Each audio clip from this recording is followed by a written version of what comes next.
Welcome back to Wild Bird Facts, friends. Today, we are peeling back the curtain on one of the most intriguing yet chilling figures in the avian world. You might know it by its beautiful, complex songs and its elegant, masked appearance. In Indonesia, it's the chinet, elsewhere known as the long-tailed shrike. But don't let that melodic voice fool you. Beneath that charcoal mask lies the soul of a relentless predator, a creature so efficient and ruthless that it has earned the nickname the butcher bird. We aren't just talking about a simple hunter here. We are talking about a bird that executes its prey with a level of calculated precision that seems almost professional. As we sit here in its habitat, we begin to realize that every trill and whistle is just a part of a much larger, darker game of survival played out in the shadows of the forest edge. To understand the sendet, we first have to look at its physical evolution. Scientifically known as Lannius shock, this bird is built for the kill. While it may look like a typical passerine or songbird, its anatomy tells a different story. Notice the beak. It's heavily hooked, similar to a hawk or a falcon. This isn't just for cracking seeds, it's designed to snap the necks of vertebrate prey. Combined with incredibly strong neck muscles, the sendet can exert massive force for its size. It's a fascinating paradox of nature, a songbird that possesses the weaponry of a raptor. As I watch it from here, you can see the intense focus in its eyes, scanning the grass for the slightest movement, ready to transform from a peaceful singer into a high-speed projectile of death in a fraction of a second. The most famous and perhaps most gruesome trait of the sendet is its larder. Unlike other birds that eat their prey immediately, the shrike often impales its catch on thorns, barbed wire, or sharp twigs. This isn't out of malice, but a clever biological adaptation. Because they lack the powerful talons of a hawk to hold prey down while tearing it apart, they use these sharp objects as a makeshift fork and knife. It's a chilling sight to walk through the woods and find a lizard or a large insect skewered on a thorn bush. It serves two purposes. It secures the meal for easier consumption and acts as a storage unit for later.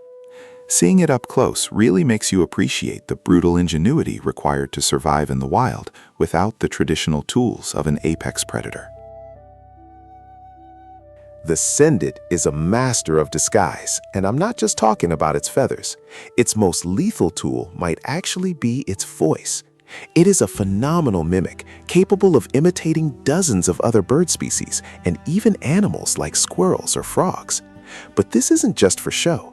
By mimicking the distress calls of other birds, it can lure curious or concerned neighbors into an ambush. Or it can mimic a predator to scare smaller birds out of hiding and into the open where it can strike. It's a form of psychological warfare. Sitting here listening to it, you can hear bits of a starling, a sparrow, and even a kingfisher, all coming from one throat. It's a hauntingly beautiful performance that often ends in a sudden, silent strike. If you think you can just wander into a sendet's territory without being noticed, think again.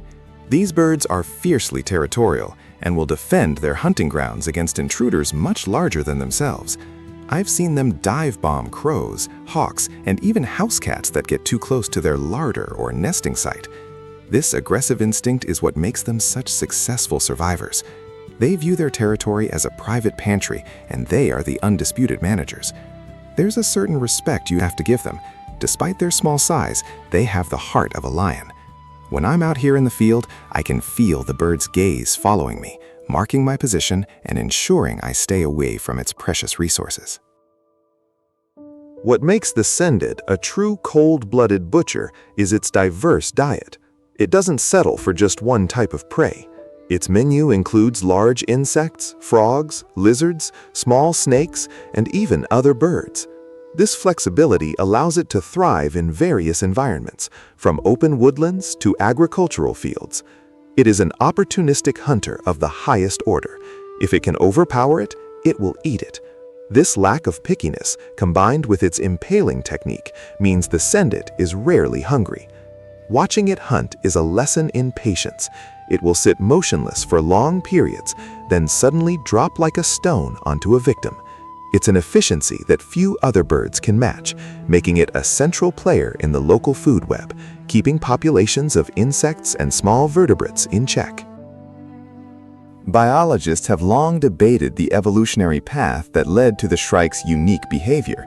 Why develop the instinct to impale? Some theories suggest it's an adaptation to deal with toxic prey. By leaving certain insects like the monarch butterfly or certain grasshoppers impaled for a few days, the toxins break down, making the meal safe to eat. It's like a natural detoxification process. This level of instinctual knowledge is mind-blowing. It suggests that the butcher behavior isn't just a workaround for weak feet, but a sophisticated chemical management strategy. Every time I see a sindit, I'm reminded that nature doesn't do anything by accident. Even the most macabre behaviors have a logical, life-sustaining purpose behind them. Unlike many birds that find safety in numbers, the sindit is a loner. It prefers the life of a solitary strategist. Outside of the breeding season, they rarely interact with others of their kind, unless it's to fight over boundaries. This solitude allows them to focus entirely on their surroundings.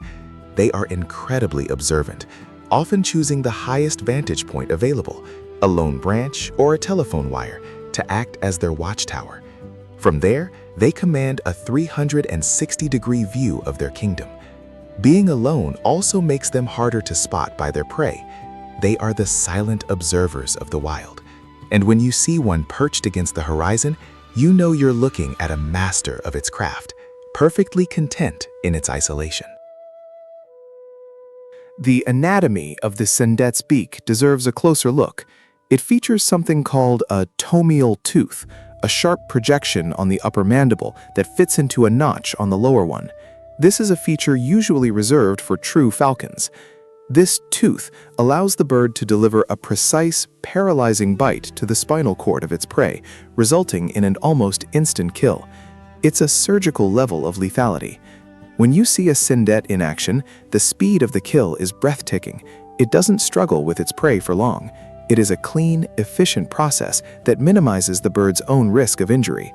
It's this combination of biological hardware and predatory software that makes the sindet such a fascinating subject for any wildlife enthusiast.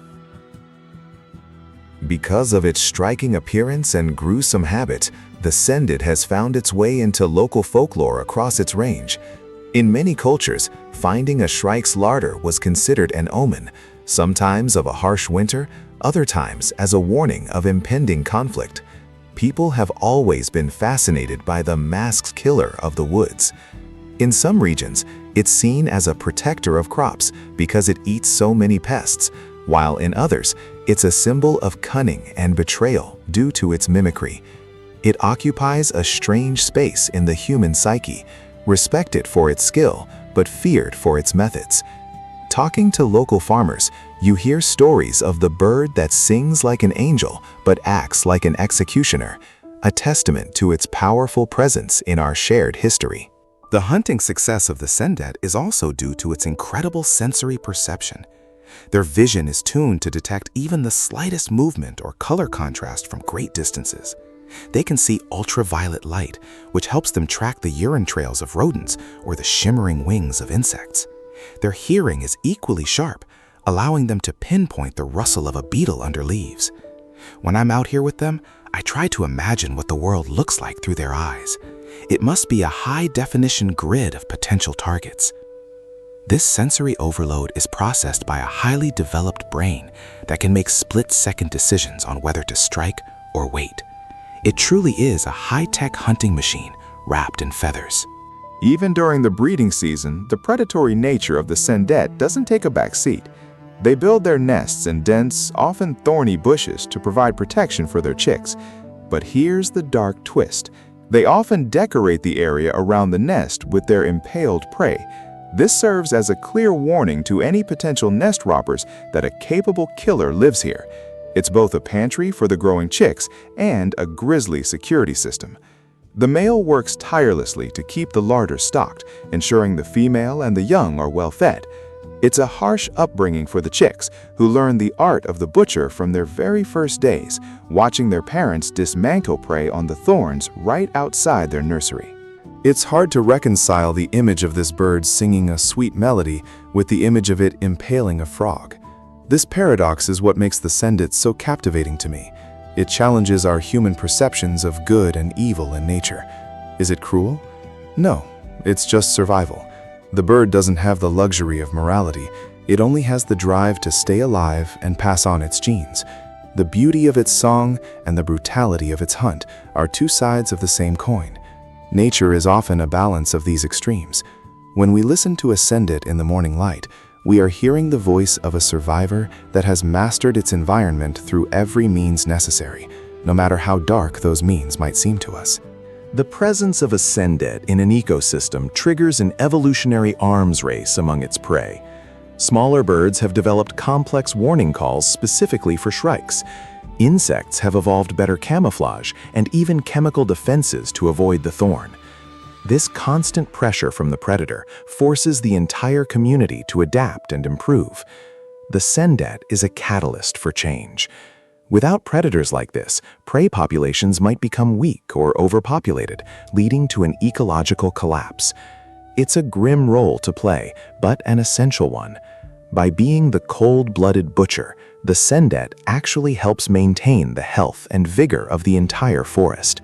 It's a heavy burden for such a small bird, but it carries it with lethal grace. Problem solving is another area where the sendit shines. They have been observed using tools, or rather, using their environment as a tool, in ways that suggest high intelligence. If a thorn isn't available, they might wedge a piece of prey into a V-shaped branch. They also remember the locations of their multiple larders, sometimes returning days later to a specific spot when fresh food is scarce. This requires a sophisticated spatial memory. Watching them work, you can see the wheels turning. They evaluate the wind, the sun's position, and the behavior of their prey before making a move. It's not just instinct, it's a calculated, intelligent approach to life in a world where one mistake could mean starvation. Our relationship with the sendit is complicated. In some places, they are beloved for their song and kept as pets, which is a controversial topic given their wild and predatory nature.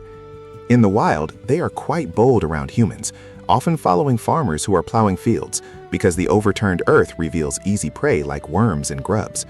They've learned that humans can be a source of opportunity.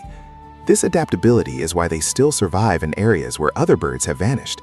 They are survivors, and they found a way to coexist with us, even if that coexistence is based on a watchful, mutual opportunism. Every time I meet one in the field, I feel like we're both just out here trying to make a living. Despite their toughness, sendits face modern challenges. Habitat loss and the heavy use of pesticides in agriculture are reducing their prey numbers and poisoning their food supply. As apex predators in their microworld, they are highly sensitive to these changes. If the insects disappear, the butcher has nothing to stock its larder with. Protecting these birds means protecting the entire ecosystem they inhabit. They are indicators of a healthy environment. When you hear the sendit singing, you know the food web is still intact. As I look around this landscape, I realize how important it is to keep these wild spaces open, not just for the birds, but for the balance of nature itself. So, is the sendit truly a cold-blooded butcher? By our standards, perhaps, but in the eyes of nature, it is simply a masterpiece of evolution. It is a bird that has taken the tools it was given, a voice and a beak, and turned them into a legacy of survival. It reminds us that nature is not always pretty, and it certainly isn't always kind. It is raw, efficient, and endlessly fascinating. The sendit is a reminder that even in the smallest of creatures, there can be a profound power and a dark mystery that commands our respect. We should appreciate the shrike for exactly what it is, a beautiful, melodic, and terrifyingly efficient predator that plays a vital role in the wild. As the sun begins to set, the sendit's song changes, becoming softer as it prepares for the night. Its larder is full, its territory is secure, and for today, the hunt is over. But tomorrow, the cycle begins again. The butcher bird will wake up, put on its mask, and continue its work. It's a never-ending dance of life and death that has been happening long before we were here and will continue long after. Understanding birds like the syndet helps us appreciate the complexity of the world we live in. Nature doesn't need our labels. It just needs our observation and our protection. Thank you for joining me on this deep dive into the dark, fascinating world of the syndet. I'll see you on the next adventure. Before we go, take one last look at this incredible bird. It's a symbol of resilience and adaptation. Whether you see it as a singer or a slayer, there's no denying its impact. Next time you hear a beautiful bird song in the distance, stop and listen closely. It might just be a syndet calling you into its world, reminding you that there's always more than meets the eye. Stay curious, stay respectful of the wild, and keep exploring the incredible secret of the Adian Kingdom. This is Wild Bird Facts, signing off. Until next time, keep your eyes on the trees and your ears open for the song of the butcher.